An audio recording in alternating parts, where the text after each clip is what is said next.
आज हम एक DIY प्रोजेक्ट बनाएंगे। एक पुरानी पेंट की जो बकेट है उससे हम रिसाइकलिंग करेंगे और कैसे करेंगे, और एक ज़बरदस्त सा यूज़फुल सा ऑर्गेनाइजर बनाएंगे जो मल्टीपर्पज़ होगा और बगैर हुक के जो आप कर्टन लगाएंगे वो कैसे लगाएंगे। तो मेरे पास एक कमेंट आया था, तो आज की मेरी वीडियो इसी कमेंट से रिलेटेड है, तो वीडियो को ज़रूर देखिएगा। बिस्मिल्लाहिर्रहमानिर्रहीम, अस्सलाम वालेकुम। इब्तिसाम क्रिएटिव पावर में आपको खुशामदीद है। Welcome to my channel. हमेशा खुश रहें, आबाद रहें। बच्चों को सुबह सवेरे स्कूल भेजना एक माँ के लिए सबसे बड़ा एग्ज़ाम होता है, और वो एग्ज़ाम पास करने के बाद उसको खुशी तो काफ़ी होती है, और ख़ास तौर पर तब जब उसकी फेवरेट जो लंच है वो टाइम पे बच्चे को मुहैया किया जाए और उसके फेवरेट लंच के साथ बच्चा खुशी से ये खा भी ले। तो आज मैं आपको झटपट तैयार होने वाला एक ऐसा लंच बता रही हूँ जो आप बग़ैर मेहनत के पूरा वीक भी चला सकती हैं। इस तरीके से आप जो है भुना हुआ चिकन का या मीट का जो कीमा होता है वो ले लें और इसमें वेजिटेबल मिक्स कर लें ताकि ये हेल्दी भी रहे और बच्चों को तमाम जो ग़िज़ाइयत भी भरपूर मिल सके। और इस तरह का भुना हुआ जो कीमा होता है वो कभी भी ख़राब नहीं होता। आप आधा बनाकर फ्रीज़ कर लें और आधा जो है वो आप अपने फ्रिज में किसी बॉक्स में सेव कर लें। तो जब भी सुबह बच्चा जब जाने लगे तो इसको सैंडविच बनाकर टोस्टर में या सैंडविच मेकर में आप दे सकती हैं। तो इस तरीके से बनाया हुआ सैंडविच ना तो गर्मी में ख़राब होता है और ना ही इसमें कोई किसी किस्म की स्मेल होती है। आप चाहे इसको मज़ीद हेल्दी बनाने के लिए इसके ऊपर देसी घी भी लगा सकती हैं, जो और भी ज़्यादा जो ग़िज़ाइयत से भरपूर हो जाएगा और आपका जो बच्चा है वो आसानी से इसको खा भी लेगा। तो आपकी फ़िक्र बिल्कुल ख़त्म हो जाएगी कि बच्चे ने कुछ खाया भी है और हेल्दी खाया है।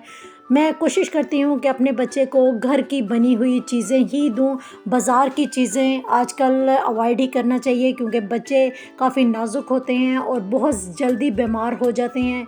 तो कोशिश करें कि घर का बना हुआ लंच ही दें, और इसके अलावा जो जैम वगैरह आप इस पर लगाएं वो भी आप इस तरह के दे सकती हैं, लेकिन जैम भी कोशिश करें कि आप घर में ख़ुद ही बनाएं। मैं जैम भी घर में ख़ुद बनाती हूँ, मेरे चैनल में इसकी वीडियो मौजूद है। मैंने इस वक्त जो स्ट्रॉबेरी और एप्पल का जैम बनाया हुआ है, और जब भी अक्सर बच्चे का मूड चेंज करने के लिए आप इस तरह के फ्रूट जैम भी दे सकती हैं। और आप कोशिश करें कि बाज़ार के जो जैम होती हैं उनमें जेलेटिन मिक्स होती है जो सेहत के लिए काफ़ी मुज़िर होती है, वो यूज़ ना करें।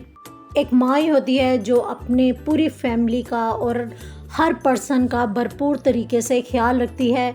जितने भी अफराद हों सबकी अलग अलग चॉइस होती है और वो सबकी चॉइस के मुताबिक अलग अलग तरीके से ही सब अफराद को हैंडल करती है। और एक माँ ही होती है जो अपने हर बच्चे की हर ख्वाहिश को जानते हुए उसके साथ उसी के तरीके से चलती है। तो अल्लाह ताला हम सब की माँओं को सेहत और तंदुरुस्ती वाली ज़िंदगी अता फ़रमाए और हमें भी तौफ़ीक दे कि हम अपने बच्चों को कामयाब कर सकें।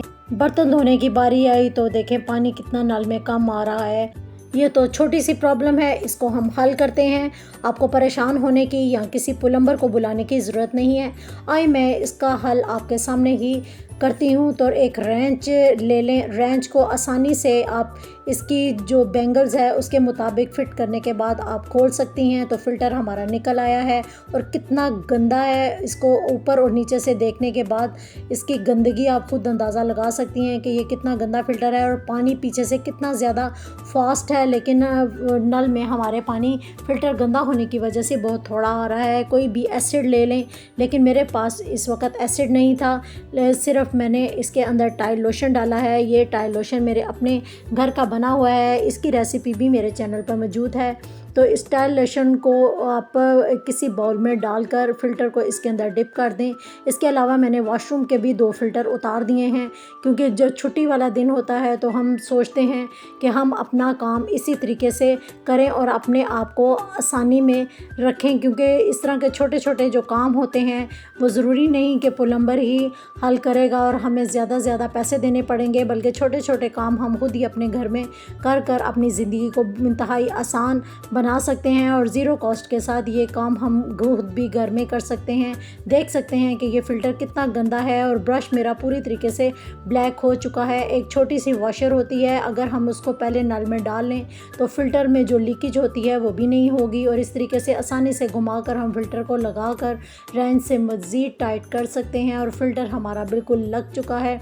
आप देख सकते हैं कि आप पानी कितना ज़्यादा इसके अंदर फास्ट आ रहा है और हमारा फ़िल्टर पूरी तरीके से क्लीन हो चुका है। अब हम वॉशरूम के जो फ़िल्टर हैं उसको भी लगाते हैं, क्योंकि ये फ़िल्टर एक तो बड़ा है और एक छोटा फ़िल्टर है।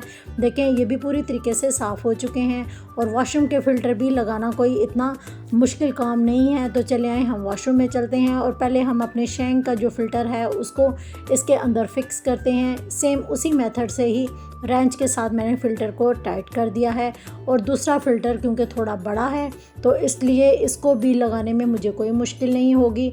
और ये छोटे छोटे काम दिखाने का मकसद ये है कि आप ख़ुद घर में कर सकती हैं।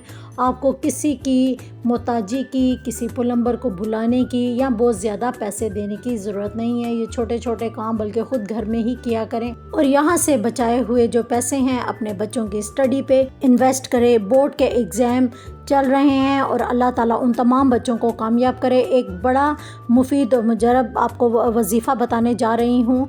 जब भी एग्ज़ाम हो तो पेपर देने से तकरीबन आधा घंटा पहले अगर ये दुआ पढ़ ली जाए तो पेपर ख़ुद ब खुद ही हल होना शुरू हो जाएगा। आपके बच्चे की तमाम मुश्किल दूर हो जाएगी। मुझे एक कमेंट आया था कि मैंने वॉशरूम में अपने कर्टन लगाना है लेकिन कोई वहाँ पर सपोर्ट नहीं है। तो कर्टन क्योंकि मैंने पहले भी वॉशरूम में बगैर सपोर्ट के लगाया हुआ था, लेकिन आपको बताने के लिए मैंने इसको दोबारा नए तरीके से लगाने का सोचा है। ये फ्लिप स्लिप्स हैं जो कि मैंने एक बच्चों के छोटे शूज़ होते हैं वो वेस्ट हो चुके थे, उनसे उतारी थी और इन जो फ्लिप के साथ इस तरह के हुक ऑलरेडी पहले ही लगे हुए थे और क्योंकि दीवार में कोई सपोर्ट नहीं है तो इस तरह के जो फ्लिप्स हैं वो मैं सिलाई मशीन के साथ इसके साथ अटैच कर लूँगी ताकि जब हवा वगैरह चले तो मेरा कर्टन भी अपनी जगह पर कायम रहे, गिरे नहीं। आप देख सकते हैं कि इसकी दोनों साइडों पर टाइल लगी हुई हैं और वॉशरूम की मेरी विंडो सेंटर में है, दोनों साइडों पर टाइल है। हत्ता कि यहाँ पर कील या कोई हुक लगाने की भी जगह नहीं है। अगर हम हुक या कील वगैरह लगाएंगे तो अक्सर ये होता है कि ड्रिल मशीन से टाइल वगैरह भी टूटने का डर होता है। कॉर्नर में मैंने डबल साइडेड टेप लगा दी है। अगर आप चाहें तो यहाँ पर जो नीचे वाली फ्लिप है उसको आप ग्लू गन के साथ भी पेस्ट कर सकते हैं, वो ज़्यादा मजबूत हो जाएगा। इसके बाद जो ऊपर वाला हुक है इसके ऊपर पे हम पेस्ट कर देंगे और पेस्ट करने के बाद जो दूसरे वाला जो फ्लिप का हुक है वो हम इसके अंदर डालते हुए ऊपर से इसकी जो स्लिप है उसको हम बिल्कुल बंद कर देंगे। तो इस तरीके से जो हमारा कर्टन है बड़ी आसानी से लग जाएगा। ये काफ़ी मजबूत तरीके से लगेगा। अगर हवा भी चलेगी तो ये कर्टन हमारा नहीं गिरेगा। विंडो ग्लास को ऑलरेडी हमने पहले से ही ब्लर कर दिया हुआ है, लेकिन जहाँ से विंडो ओपन होती है वहाँ पर हमें कर्टन लगाने की ज़रूरत है। बच्चों को गर्मी में आइसक्रीम खाने का तो बेहद शौक़ होता है। आज हम तरबूज को उनके साथ कटिंग करके कुछ ऐसे अंदाज से पेश करेंगे कि वो बिल्कुल भी इनकार नहीं करेंगे कि हमने तरबूज नहीं खाना। तो तरबूज के हाफ वाले हिस्से को मैंने एक कट करके साइड पर रख दिया है और सेंटर में जो पार्ट है उसको एक रिंग की सूरत में कट कर दिया है। कट करने के बाद इसके 4 पार्ट कर लें और 4 के बाद आप इसके 8 पार्ट कर लें। तो ऑलरेडी हम एक पार्ट को आप इस तरीके से जिस तरह आप मूवी में देख रहे हैं एक हिस्से को रिमूव करें और दूसरे हिस्से को भी इस तरीके से रिमूव करते हुए सेंटर वाला जो पार्ट है इसको इस तरीके से रखते हुए एक आइसक्रीम स्टिक की तरह इसको रख कर आप पेश कर सकते हैं या इसको फ्रीज़ करके बच्चों को एज ए आइसक्रीम के तौर पर भी दे सकते हैं। तो बच्चे भी आपके खुश हो जाएंगे और आपके मेहमान भी खुश हो जाएंगे। पेंट की जो बकेट है वो मेरे पास पड़ी हुई थी तो आज मैं इसको रिसाइकलिंग करने जा रही हूँ। तो कैसे करने जा रही हूँ, इसको बिल्कुल इसका जो ऊपर वाला कवर है वो तो अगर तो उतर जाएगा तो हम इसको एज इट इज़ ही यूज़ कर सकते हैं, लेकिन ये कवर उतरना थोड़ा मुश्किल है। तो हम इसके ऊपर एक वेलवेट का जो क्लॉथ है वो ले लेंगे और तमाम सिलवटों को निकालते हुए खींच कर इसको ग्लू गन की मदद से ऊपर पेस्ट कर देंगे। मैं इसको सेंटर में पेस्ट करने जा रही हूँ और इस तरीके से आप इसको थोड़े थोड़े पार्ट पर लगाते जाएं और इसको बिल्कुल फिनिशिंग के साथ खींच कर ग्लू गन लगाते जाएं और इस तरीके से ये पूरा क्लॉथ आपकी बकेट पर आसानी से लग भी जाएगा। अगर आप इसको कल को अगर वॉश करना चाहेंगे तो ग्लू गन क्योंकि सिलिकॉन की होती है, ये आराम से वॉश भी हो जाएगी। क्योंकि मैंने इसे पहले काफ़ी DIY ग्लू गन से बनाए हैं और उनको मैं बाकायदा वॉश भी कर लेती हूँ। और इस तरीके से एंड वाले जो एजेस है वहाँ पर क्लॉथ को मोड़ते हुए इसके साथ इस तरीके से पेस्ट कर दें तो जो इसके अंदर से तारें वगैरह निकलती हैं वो भी नहीं निकलेंगी और आपका जो क्लॉथ है इसके ऊपर बड़ी अच्छे तरीके से पेस्ट हो जाएगा।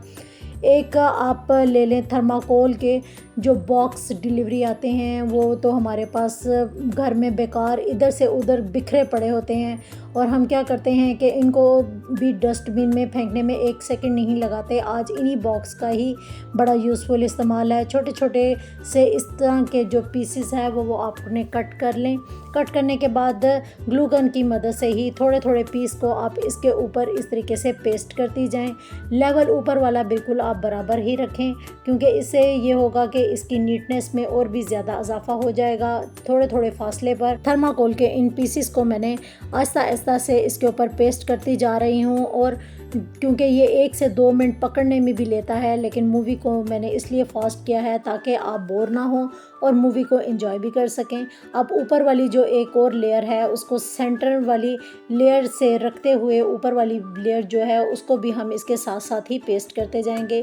जो अफराद मेरा चैनल देखते हैं आपका बहुत बहुत शुक्रिया, लेकिन मेरे चैनल पर ज़्यादा तादाद उन बहन भाइयों की है जिन्होंने अभी तक मेरे चैनल को सब्सक्राइब नहीं किया, तो आपसे प्लीज़ तहे दिल से गुजारिश है कि आप प्लीज़ मेरे चैनल को सब्सक्राइब ज़रूर करें और बेल आइकॉन को ज़रूर प्रेस करें ताकि आने वाली नोटिफिकेशन सबसे पहले आपको मिल सके। और जिस तरह के आप कमेंट करते हैं उससे हमारी मज़ीद और हिम्मत बढ़ती है और यह हमारे लिए एक बहुत ज़्यादा गिफ्ट होता है आपकी तरफ से। तो आप प्लीज़ कमेंट करने में कंजूसी मत कीजिएगा, अच्छी दुआओं के साथ आप प्लीज़ ये कमेंट किया करें। कहते हैं ना, खुशियाँ उनके दरवाज़े पर दस्तक देती हैं जो अपनी दुआओं में दूसरों को याद रखते हैं। नीचे वाला पार्ट ऑलमोस्ट कंप्लीट हो चुका है। ऊपर मैंने डोरी को 2 से 3 डोरियों में डिवाइड कर लिया है और इसके बाद इसको रोल करने में मुझे आसानी हो जाएगी क्योंकि मुझे थोड़ी थिक लेयर इसकी चाहिए थी। तो डोरी को मैंने ऊपर लगा कर इसको रोल कर दिया है और इसको मज़ीद ब्यूटीफाई करने के लिए अभी और इसकी वर्किंग बाकी है। आप चाहें तो इसके ऊपर पेंट भी कर सकती हैं, लेकिन क्योंकि मैंने इसको जल्दी ड्राई करना था और थोड़ा सा इसको अब्स्ट्रैक्ट या मार्बलिंग इफ़ेक्ट देना था तो उसके लिए मैंने ब्राउन कलर का स्प्रे यूज़ किया है और बिल्कुल थोड़े थोड़े फासले पर इस तरीके से स्प्रे का इफ़ेक्ट दिया है। पेंट तो बिल्कुल एक स्ट्रोक में लग जाता है, लेकिन जब हम स्प्रे का इफ़ेक्ट देते हैं तो इसका बिल्कुल लुक इस तरह 3D टाइप आता है, तो ये ज़्यादा अच्छा और ख़ूबसूरत भी लगता है। बकेट का ये DIY कंप्लीट हो चुका है। आप चाहें तो इसको ऑर्गेनाइज़र के तौर पर भी यूज़ कर सकते हैं और मैंने इसको एज ए प्लांटर के तौर पर भी यूज़ करके देखा है, वो काफ़ी अच्छा लगता है। इस तरह के आप आउटडोर प्लांट वगैरह जो हैं वो इसके अंदर रख कर अपने गैरेज वगैरह में रख सकते हैं या फिर अपने बच्चों के जो छोटे छोटे से क्लॉथ होते हैं वो बेड की साइड पर इस बकेट में डालकर आप सेव कर धोने के लिए रख सकते हैं। तो ये बकेट एक आपके लिए मुख्तलिफ पर्पस है, या अपने स्टडी रूम में इसको एज ए डस्टबिन के तौर पर भी यूज़ कर सकते हैं या किचन में आप ड्राई गार्बेज भी इसके अंदर डाल सकते हैं। उम्मीद करती हूँ कि अब मेरी वीडियो आपको पसंद आई होगी। वीडियो को लाइक, शेयर और सब्सक्राइब कर दीजिएगा। अल्लाह हाफिज़।